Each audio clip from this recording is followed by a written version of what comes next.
estudiantes no somos escuchados de la forma pacífica. Montajes que vimos el día de hoy con los buses quemados, donde existen fotos que sostienen y siguen sosteniendo la teoría de nosotros que es un montaje.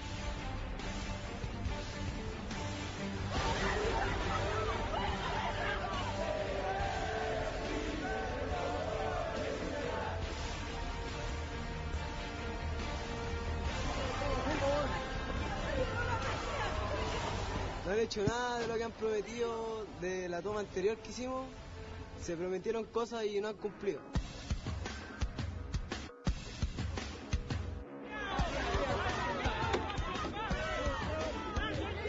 Los camperos venían tranquilamente marchando, llegaban a la Alameda y una camioneta se iba a otros camperos detenidos. Lamentable que nuevamente tengamos que encontrarnos con estos hechos donde se limita y donde se sigue limitando la libre expresión de los compañeros.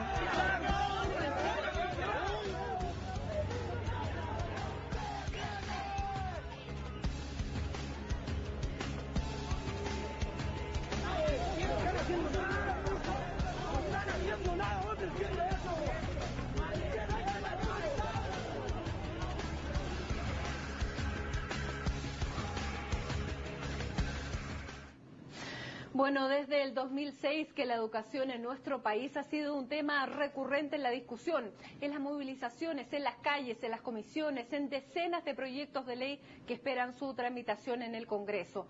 El año pasado el movimiento estudiantil hizo que los ojos del mundo se volvieran hacia Chile para entender qué es lo que estaba pasando en un país que se enorgullecía o presumía de ser exitoso y que sin embargo llegó a tener a más de 1 millón de personas movilizadas en las calles exigiendo mejoras en la calidad de su educación, para sus hijos, para sus alumnos, porque fue un movimiento de todos. Pusieron el debate de la educación sobre la mesa y hoy han vuelto a las calles. Queremos saber qué cosecharon los estudiantes que pedían una mejor educación secundaria. Por eso esta noche nos vamos a dedicar a ellos, a saber por qué nuevamente hay establecimientos en toma, qué piden, qué pueden lograr y a qué apuntan. Por eso quisimos invitar esta noche a 2 grandes expertos en la educación en Chile, el profesor Mario Weissblut, profesor del Departamento de Ingeniería de la Universidad de Chile y presidente del Movimiento Ciudadano 2020, y al profesor Cristian Cox, perdón por el resfrío, decano de la Facultad de Educación de la Universidad Católica de Chile. A los dos, bienvenidos, muchas gracias por participar en esta conversación, luego de que finalmente y nuevamente vemos a los estudiantes movilizados, los estudiantes en las calles, los estudiantes en toma. Ustedes, ¿cómo han visto el movimiento estudiantil ahora? ¿Qué ganan con las tomas y qué ganan con los paros, lo que hemos visto en estos últimos días? Y parto por Cristian Cox. La pregunta por ganancia en el corto plazo es muy difícil de responder. Yo creo que lo primero a clarificar es que estamos ante algo distinto que el 2011, que tiene otra magnitud, que tiene es una pregunta abierta si va a tener el apoyo ciudadano que tuvo el movimiento del 2011, que parte con signos evidentes de fraccionamiento sobre qué camino seguir, qué demandar. Así que creo que estamos ante una situación diferente que el 2011 y comprensiblemente diferente. Yo tengo la interpretación de que el 2011 el movimiento estudiantil con gran apoyo ciudadano redefinió unos límites muy importantes en política educacional, particularmente en educación superior. Creo que el diferente abordaje que está teniendo los jóvenes universitarios de los secundarios hoy día tiene que ver con impacto, resultados importantes del movimiento del año pasado en el sector de la educación terciaria. Pero en la educación secundaria parece que cosecharon poco. Mario. Mira, yo primero quiero aclarar, porque los ánimos están muy crispados. La Fundación Educación 2020 no es ni antigobierno ni pro-gobierno. Hay ocasiones en que hemos aplaudido y hay ocasiones en que hemos criticado. No somos anti-educación particular subvencionada, ni queremos estatizar toda la educación, porque los ambientes se crispan y la gente empieza ya a polarizarse. Ahora, dicho lo anterior, yo no puedo sino estar de acuerdo con el enojo de los estudiantes. Y particularmente de los estudiantes secundarios. Mira, Los estudiantes salieron a marchar, todos, los de educación superior y los de escolar. En el fondo, básicamente, contra la gran segregación social que tiene el sistema educativo chileno, contra el lucro, para bien o para mal, y a favor de la educación pública. Esos fueron como de sus grandes banderas. Pero usted hoy día decía, no salgan a la calle. O sea, pero no me permite un segundito. Claro. ¿Qué es lo que hace el gobierno? ¿Cuál es su respuesta? Un proyecto de reforma tributaria con un incentivo tributario que es pro segregación, aumenta el lucro y contra la educación pública. Es decir, el gobierno no solamente reaccionó pasivamente, no haciendo caso, sino que al contrario, como decir, mira, te voy a poner un dedo en el ojo porque voy a hacer exactamente lo contrario de lo que ustedes están pidiendo. Entonces, comparto el enojo, no comparto las tácticas, no estoy de acuerdo con lo que están haciendo. Con la salida de las calles, yo creo que están cometiendo un error. Es decir, en la forma de protestar, por dos razones. La primera es que cada vez que se toman un liceo, hay algún sostenedor particular con fines de lucro que hace así.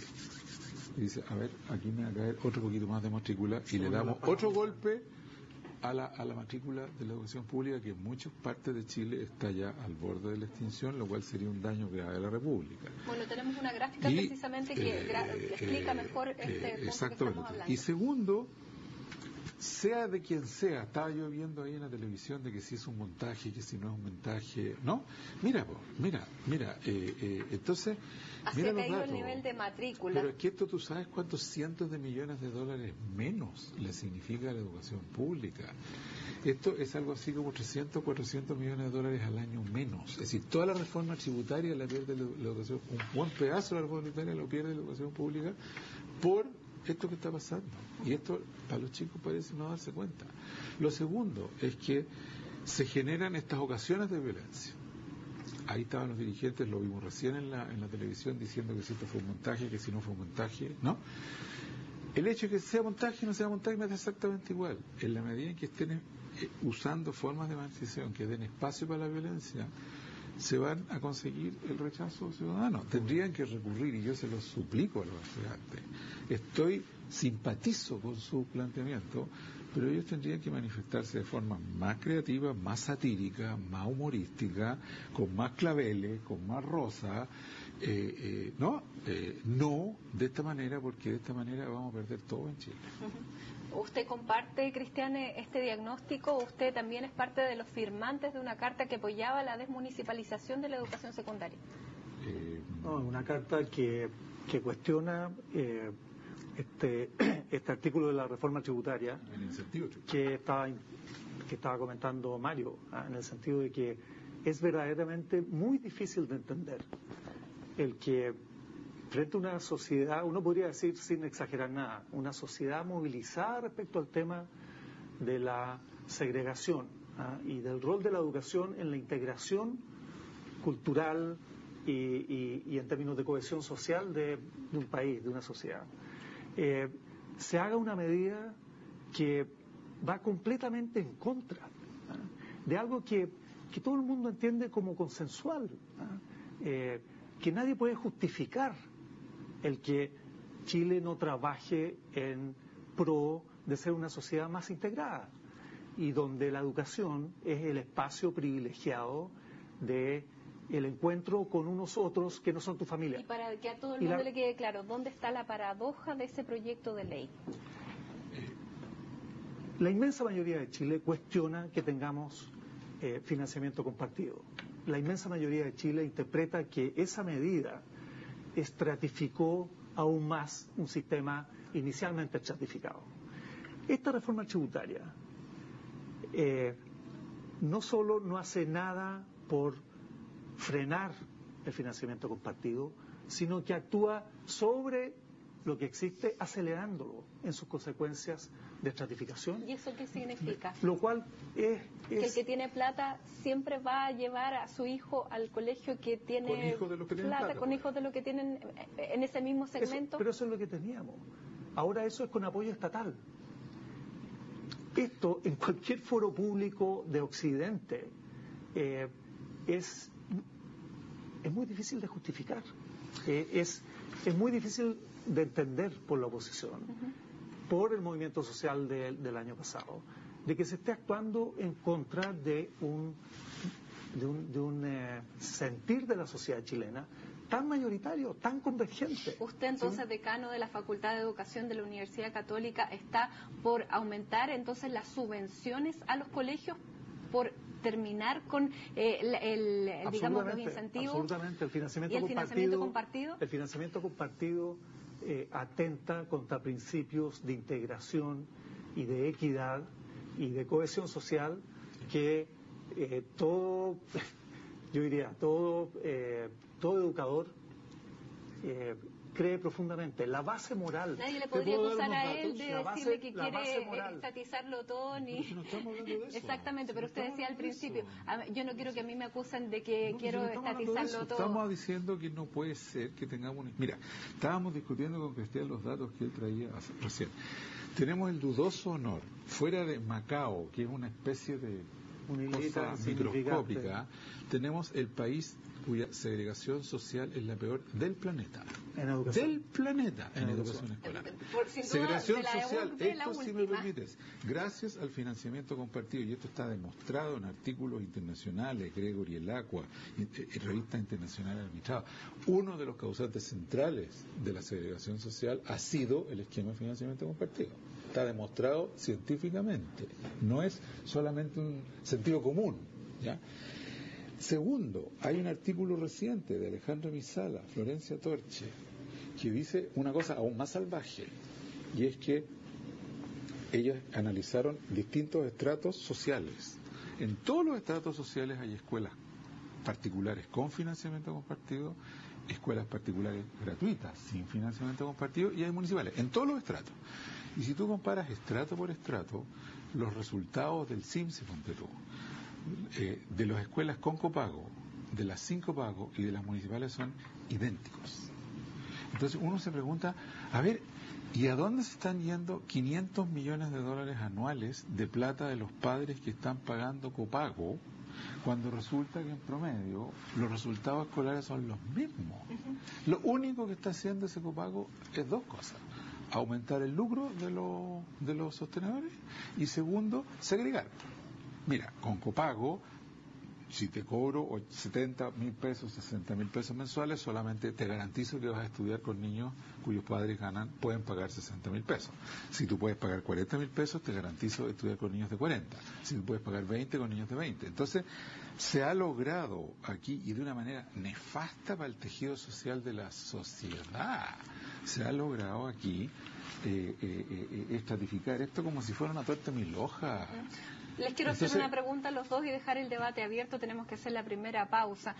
¿Cuál es el estado de esta educación pública? ¿Existe esta educación pública? ¿Va por el despeñadero? Con lo que se está haciendo, ¿cuál es la lucha que están dando ustedes y particularmente usted, Mario, en el Congreso? Que usted decía la semana pasada, hay que echar la foca en el Congreso. Vamos a hacer la primera pausa aquí en la entrevista, en el debate, en la conversación de CNN, y ya volvemos.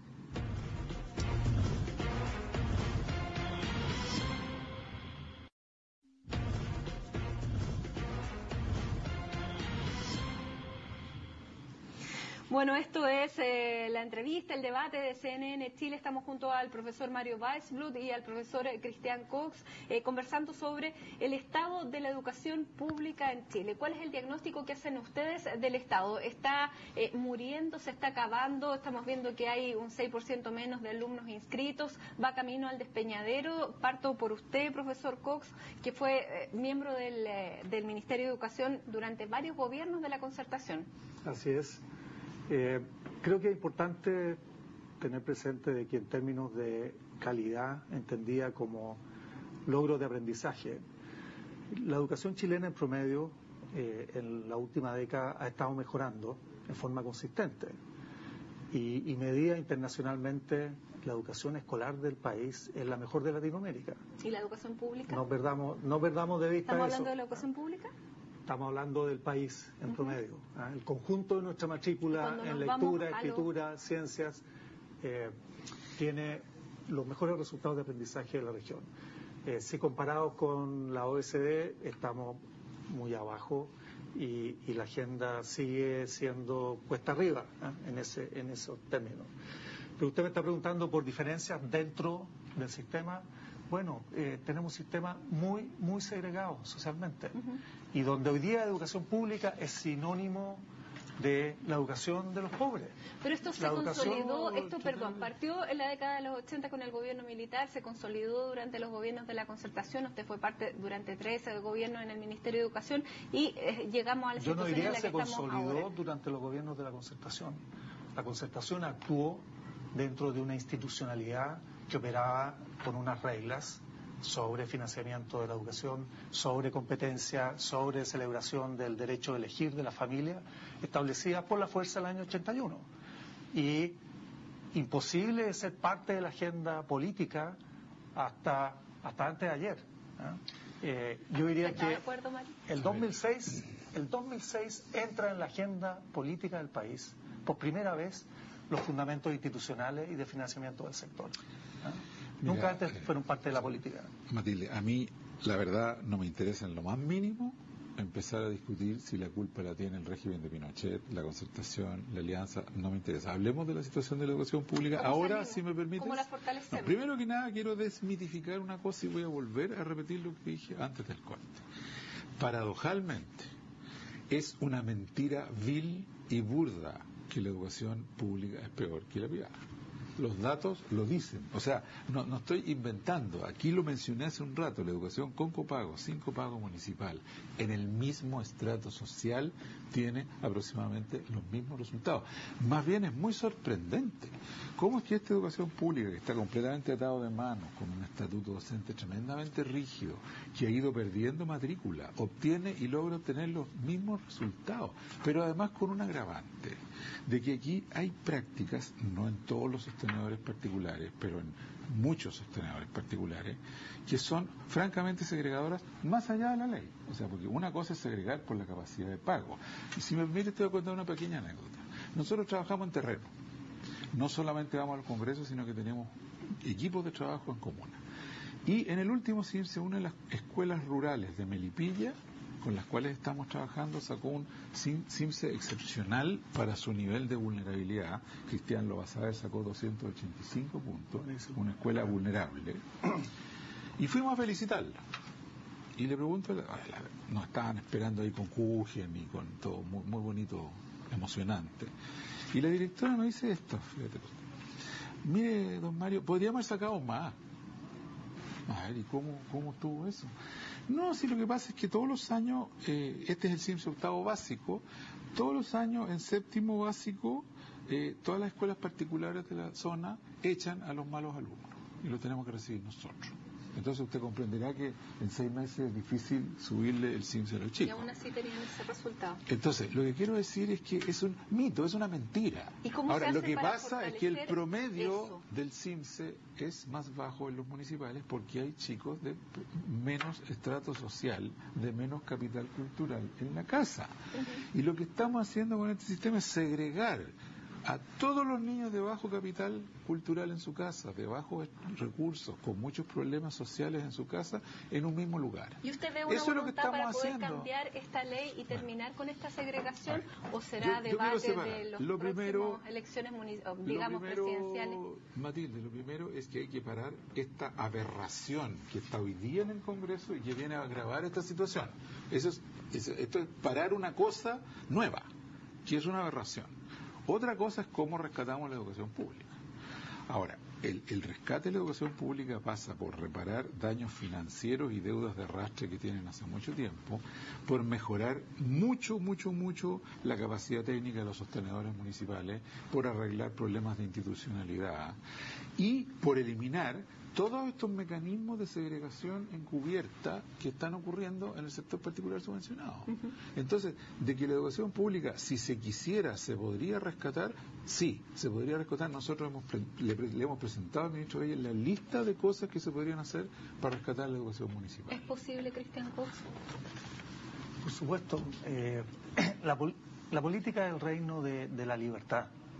Si una sociedad quiere algo, y respecto a valores que defiende y en los que cree, tiene capacidades de acción en esa dirección. Hay que verdaderamente tomar en serio eso. No estamos ante un hecho natural. Tenemos que aceptar la segregación que tenemos en el sistema escolar de Chile. No, esto es fruto de acciones y reacciones a lo largo de una historia reciente que estamos a punto de agravar. De poder Yo estoy lograrlo. totalmente de acuerdo con lo que señala Mario. Estamos a punto de agravar severamente. El hacer lo que se está proponiendo hoy respecto a este incentivo tributario va a acelerar algo que la sociedad chilena no quiere y que el Parlamento del país votó luego de 3 años de debate después de los movimientos del 2006 en dirección contraria. La Ley General de Educación dice no queremos selección en educación básica. ¿Qué quiere decir eso? Y eso fue larguísimamente elaborado. Y les pregunto, ¿cuáles son las vías de acción? Si vemos que una mayoría de la movilización de la gente, el Senado de la República quiere una cosa, diciendo parar, esto no puede ser. Primero que nada. Esto no puede ser. Eso es como es un prerequisito antes de siquiera empezar a rescatar la educación pública. Ahora, para rescatar la educación pública hay medidas, como te digo, muy concretas que se pueden adoptar. Hay que resolver problemas de financiamiento de arrastre. La pérdida de matrícula, la matrícula en los años 80 era 80% de la matrícula pública, ahora estamos en el 35%. Esto, con las rigideces laborales, le ha implicado pérdidas del orden de 1.500 millones de dólares por año a la educación pública sin poder ajustar su planta, sin hacer nada. Por lo tanto, hay municipios que están virtualmente quebrados. Hay que sanearlos financieramente. ¿Okay? Ahora, hay gente que dice en el gobierno, no, es que lo que pasa es que los apoderados votan con los pies y se arrancan a la educación particular. Votan con los pies, en primer lugar, por el mito urbano de que las escuelas particulares son mejores. Y segundo, lamentablemente, y ahí está la paradoja, por las tomas y las cosas que los cabros que quieren defender la educación pública están, lamentablemente, ayudando a... Porque están desviando la atención. No solo por eso, sino que porque cuando los apoderados ven liceos tomados... Los sacan y los llevan a la educación nacional. Esa es la paradoja Esa mayor. Esa es la grave paradoja. Es en defensa de la educación pública y con resultados que atentan contra... Ahora, según ustedes, esta reforma del estatuto docente, entre comillas, que se planteó a principios de este año, en febrero, el 29 de febrero, que puede ser una fecha a lo mejor no muy feliz, de acuerdo a ustedes, ¿esto es un avance que fortalecería la educación pública o no va por ese camino? No, lamentablemente no. Mira, hay que decir las cosas como son. En lo que va de este gobierno, ya llevamos 4 agresiones a la educación pública. 4. Esta que estamos discutiendo ahora es la 4ª. La tercera es el proyecto de ley de carrera docente, que es un muy buen proyecto de ley, que esencialmente dice vamos a pagarle mejor a los mejores profesores. No entrar en el detalle de cómo, pero que le da ventajas nítidas a la educación particular respecto a la educación pública en el uso de los recursos.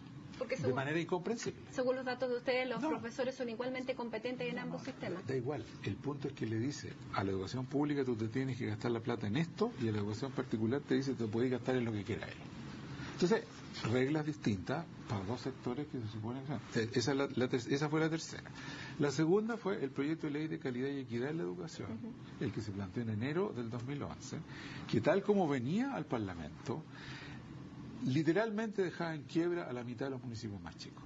Y que me voy a apreciar de que fue Educación 2020 el que puso el grito en el cielo y lo logramos parar en el Parlamento. Pero que si hubiera pasado piola, hubieran demolido en ese momento la mitad de los municipios más chicos de Chile. Entonces, y el primer guadañazo fueron los famosos semáforos del CIMSEN, que eran semáforos absolutamente mentirosos, porque lo que estaban mostrando esos semáforos era el nivel social de los alumnos, no estaban mostrando calidad de la educación. Entonces, cuando ya se acumulan 4 en un periodo de 2 años, medidas que son abiertas y flagrantemente en contra de la educación pública, ¿uno qué puede pensar? Bueno, ¿es optimista usted, Cristian Cox, o no? Yo creo en el Senado de la República, creo que temas que son muy ideológicos, porque al final estamos hablando de eso, son como las guerras de religión. Los datos no importan mucho, la evidencia sobre qué ocurre con las medidas en el tiempo no mellan una visión. Yo creo que lo que está en juego aquí son pasiones de base totalmente ideológica. Y creo que el único disuasivo contra eso es el debate en una institución como el Senado, donde la justificación de algo como esto, que va tan en contra de la beta más profunda de la cultura nacional respecto a esto, tiene que defenderse públicamente y ver qué es lo que ocurre. Yo quiero darle un dato, Matilde, sobre esta beta profunda, no quiero que quede como metáfora. El año 2000, el CEP, el Centro de Estudios Públicos, hizo una pregunta en una de sus encuestas, muy, muy interesante respecto a lo que estamos hablando. Le preguntó a la muestra representativa del caso sobre si usted está de acuerdo o no con pasarle ventajas a sus hijos en salud y en educación. La mitad de la población, el año 2000, dijo no estar de acuerdo con pasarle ventajas a tus hijos en salud y en educación. Ventaja. Tú tienes más ingresos, puedes pagar una mejor educación, eso es pasarle ventajas a tus hijos. Eso, claro. Hace 12 años, ¿no? En una encuesta que hace una pregunta de ese tipo y que toca exactamente lo que estamos debatiendo, ¿no? El que respondió, no estoy de acuerdo con pasarle las ventajas a mis hijos en educación, porque atenta contra algo que socialmente es delicadísimo y precioso. Igual por estar hoy día eligiendo sacar a sus hijos de la educación municipal y ponerlos en la educación privada subvencionada, pero no puede justificarlo públicamente. Eso es lo que el Senado y el sistema político hoy día tienen que aquilatar. Siendo un debate ideológico, pero no tienes que están de poder, acuerdo. Matilde, Nos queda un minuto sobre de la injusticia, tú tienes que poder. lamentablemente. Bueno, solo un último agregado, man. Este aberrante incentivo tributario de descuento tributario a los padres que pagan copago, lo quiero decir en cámara, se lo quiero decir a los padres, no sé dónde está la cámara, por aquí. Ahí. Miren, apoderados. Están diciendo que le están dando un incentivo tributario a los padres que ganan entre 500.000 y $1,5 millones de pesos. Tengo algo que informarles a ustedes. Ok, quieren ayudar a los padres que están apretados, porque los padres que ganan entre 500.000 y $1,5 millones, yo entiendo que están apretados. ¿Cuál es el quinto superior de la distribución de ingresos? Igual, pero por último, quiero informarle a los padres que la mitad de ellos, de ese segmento, no va a recibir ni uno, porque la mitad de esos padres tienen a sus hijos en colegios municipales o en colegios particulares sin copago. Entonces, este es un subsidio que además está discriminando a un tipo de escuela y a un tipo de apoderado, incluso dentro de los que ganan entre 500.000 y $1,5 millones. Y por último, está demostrado en todo el mundo que este tipo de subsidio aumenta los precios. Subsidio a la leña, aumenta los precios de la leña. Subsidio a este tipo de educación, va a aumentar el precio de los va a aumentar el colegios. precio de los colegios. Bueno, al final no llegamos a nada, entonces, Hay este sistema. Hay que parar esto y entonces está en manos de los legisladores. Nuevamente la pelota está en el terreno de ellos y vamos a ver si con el nivel de ideologización que decía el profesor Cox va a ser posible ahora frenar esta parte de la reforma tributaria o quedará para un debate el próximo año en que se va a teñir todo el debate presidencial. Yo les quiero agradecer, lamentablemente esta es una discusión súper interesante, pero se nos acabó el tiempo. Quiero agradecer Cristian Cox y Mario Weisblut por haber estado acá, por haber explicado un poco más de qué se trata, lo que está en discusión y lo que está también en discusión en las calles. Y a ustedes muchas gracias por acompañarnos. Siga en compañía de CNN Chile porque hay más informaciones para ustedes. Muy buenas noches.